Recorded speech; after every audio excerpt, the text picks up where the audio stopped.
একমাত্র একটাই জিনিস যা এই আন্দোলনকে থামাতে পারে, সেটা হচ্ছে 5 দফা দাবির পূর্ণতা। সন্দীপ ঘোষকে কখন নিয়ে সরানো হলো?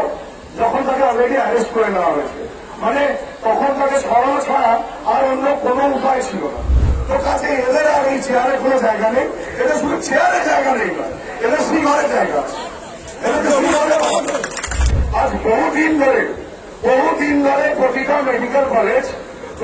মেডিকেল কলেজে কোন ছাত্রদের জন্য হোক, রেসিডেন্ট জুনিয়র ডাক্তারদের জন্য হোক, কোন নির্বাচন হয়নি। তখন গিয়ে এই অবস্থা এসে দাঁড়ায়, যেখানে সাধারণ মানুষকে এগিয়েছে এটা জানাতে হয়, এটা বলতে হয় যে তোমাদের চোখ রাঙানি আমরা চুপচাপ মেনে নেব না, তোমাদের এই অনাচার আমরা চুপচাপ মেনে নেব না। এখানে হেঁটে আসা, এখানে বসে থাকা প্রত্যেকটা ব্যক্তি সেই দাবিতেই এখানে এসেছে। চোখের চোখ রেখে কথা বলতে এসছে, বলতে এইটা জানাতে এসছে, তাদের দাবি জানাতে এসছে যে তোমার অনাচার আমি মেনে নেব না। ধর্ষিতা যারা হয়েছে তাদের ওপর যে অনাচার হয়েছে তা আমরা চুপচাপ মেনে নেব না। অভয়ার পরেও নানা ঘটনা এই বাংলা জুড়ে হয়ে চলে। বাংলা আজকে সত্যি হতাহত, ক্ষতবিক্ষত, কিন্তু এই যে লড়াইটা আমরা লড়ে চলেছি, এই লড়াই থেকে আমরা কোনোভাবে পিছু হটতে রাজি নয়। এই আন্দোলন মঞ্চ, এই অবস্থান বিক্ষোভ, এই সমস্ত কিছু চলবে যতক্ষণ না আমাদের 5 দফা দাবি মেনে নেওয়া হবে। একমাত্র একটাই জিনিস যা এই আন্দোলনকে থামাতে পারে, সেটা হচ্ছে 5 দফা দাবির পূর্ণতা।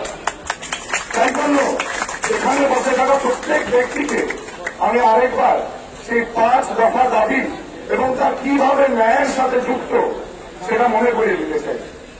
প্রথম দাবি, সেটা সুস্পষ্ট দাবি যে অভয়ার এই করুণ পরিস্থিতির জন্য যারা দায়ী তাদেরকে যত তাড়াতাড়ি সম্ভব বিচারালয়ে নিয়ে যেতে হবে, তাদেরকে চরম শাস্তির দিকে ঠেলে দিতে হবে, অভয়াকে বিচার দিতে হবে। এটা আমাদের প্রথম দাবি। দ্বিতীয় দাবি স্বাস্থ্য জড়িত। কেন স্বাস্থ্য জড়িত? মেয়েটি একটি ডাক্তার ছিলেন, মেয়েটি আর্জিকর কাজ করতেন, তিনি একটি সেকেন্ড ইয়ার পিজিটি ছিলেন, পোস্ট গ্রাজুয়েট ট্রেনিং বলতে যা বলছি, যেটাকে আপনারা জুনিয়র ডক্টর বলেন। এই সময় 36 ঘন্টা ডিউটিতে ছিলেন।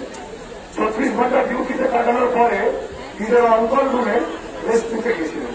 সেই সময় তার সাথে এই মর্মান্তিক দুর্ঘটনা ঘটে।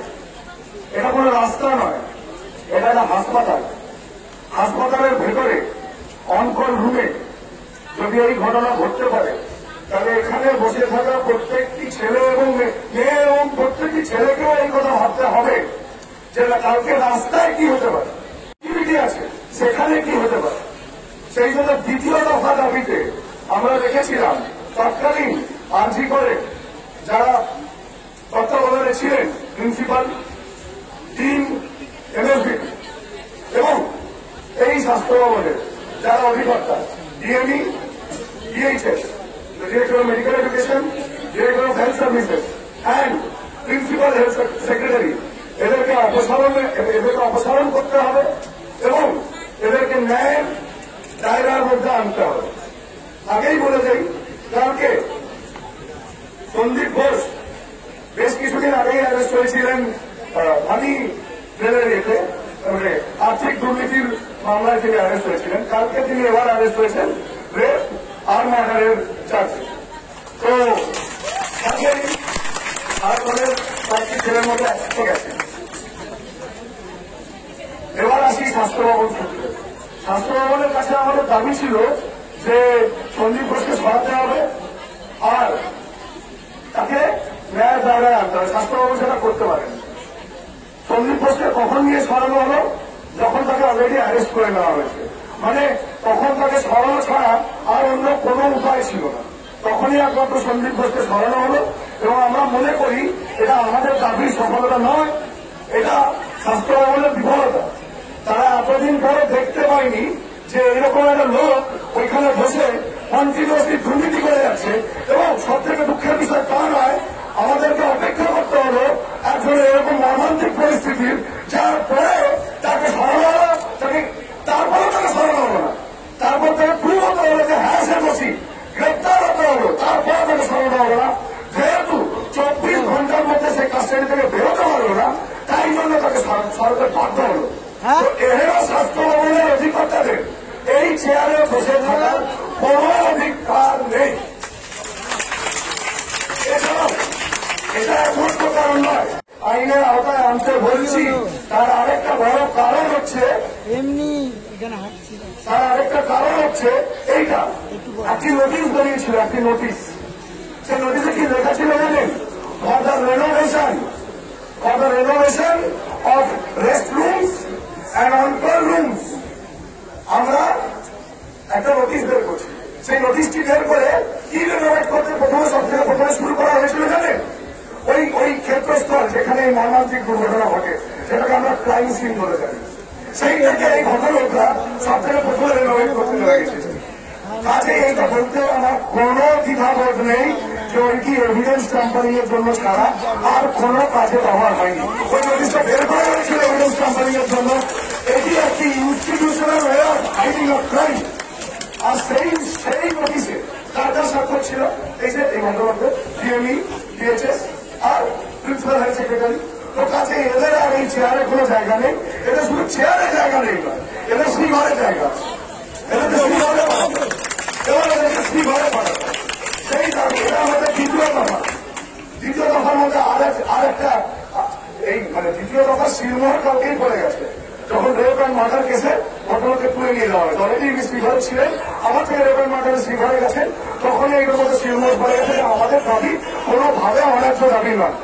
এবার এই দ্বিতীয়র মধ্যে আরো একটি জিনিস আছে, সেটা হচ্ছে কমিশনার অফ পুলিশ।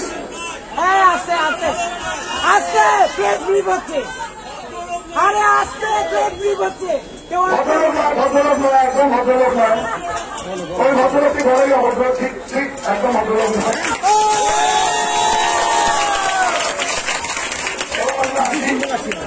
এবার আমরা আসি commissioner of police, DCP central, DCP north প্রসঙ্গে। কেন তারা ইম্পর্টেন্ট, কেন তাদেরকে সরানো দরকার এবং কেন তাদেরকে আইনের আওতায় আনা দরকার? সরকার যেটা বললো আমি আরেকবার বলে দিচ্ছি যে সংখ্যার সীমা আছে, বা ডিসিপি সেন্ট্রাল আর ডিসিপি নর্থ প্রসঙ্গে কেন তাদের সরাটা দরকার এবং কেন আমরা তাদেরকে চাইছি। তো 14 তারিখ এই ঘটনাটি ঘটে। 14 তারিখ একটি দুষ্টদের মব এসে আর্জি করে আন্দোলন মঞ্চে হামলা করে।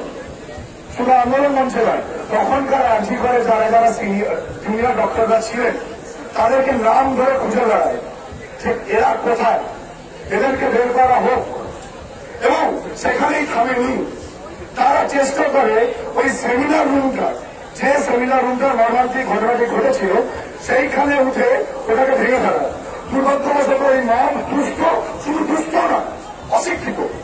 তারা ফ্লোর নাম্বার ভুল দিয়েছিল, মানে লিফটে ফ্লোর নাম্বার ভুল দিয়েছিল। অশিক্ষা, যাই হোক বোঝাই যায় অশিক্ষার মাত্রা কোথায় গেছে। সমাজ যখন এখানে এসে দাঁড়ায় অশিক্ষা তো থাকবে।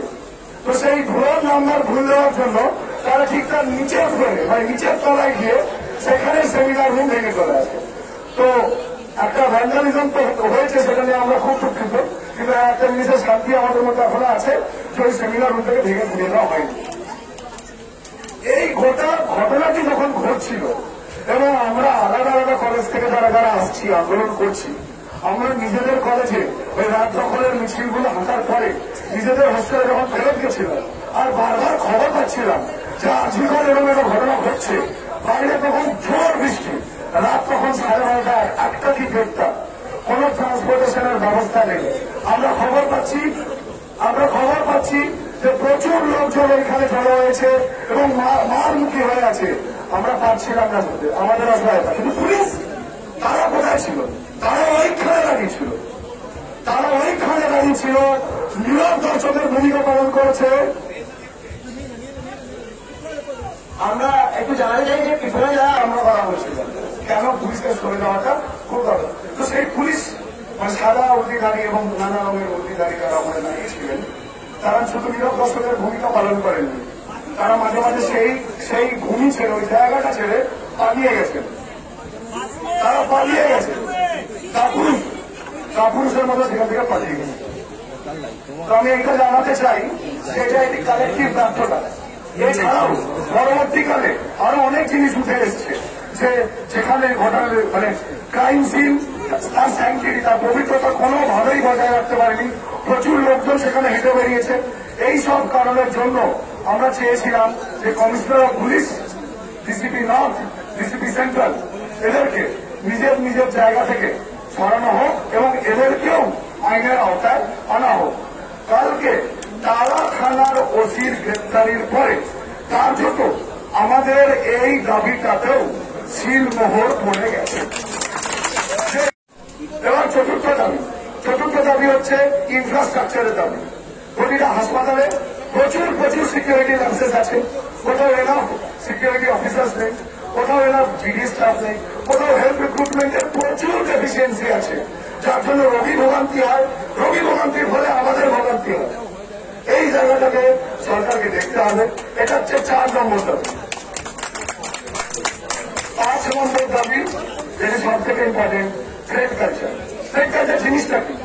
আজ বহুদিন ধরে প্রতিটা মেডিকেল কলেজে কোন ছাত্রদের জন্য হোক, রেসিডেন্ট জুনিয়র ডাক্তারদের জন্য হোক, কোন নির্বাচন হয়নি। তার ফলে যেটা গজিয়ে উঠেছে সেটা হচ্ছে ছত্রাকের মতো ছোট ছোট শাসক দলের ইউনিট গজিয়ে উঠেছে, যারা কোন গণতান্ত্রিক ভাবে নিজের বক্তব্য কায়েম করে না।